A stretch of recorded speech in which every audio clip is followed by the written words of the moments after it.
ভেঙে দেবো, কিন্তু তারা একটু কাজ করতে হবে। বলুন বলুন দেখো বলুন কি আমি কাজ করতে হবে? আমার কোনো ছুটি দিনে বিবাহ হয়েছে, তার আগে বিবাহ হবে, তারপরে পরিবার সঙ্গে সবাই সরকার ভাত হয়, সবাইকে তোমায় আমন্ত্রণ করে আসতে হবে। কিন্তু বড় আনন্দের কথা, কোনো চিন্তা করবেন না, আমি এক করে সবাইকে আমন্ত্রণ করে আসবো। তাই যাও বলেছে তাই যাও, সবাই জায়গা করে আমন্ত্রণ করে এসো। আমি চললাম স্বয়ম্বর সবার আয়োজন করবো।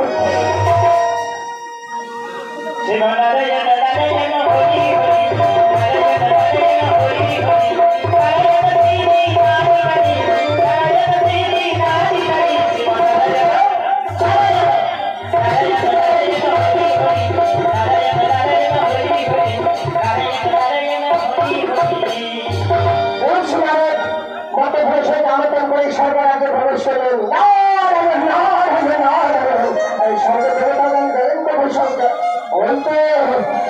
সমস্ত দেবতাকে দেখতে পাচ্ছি,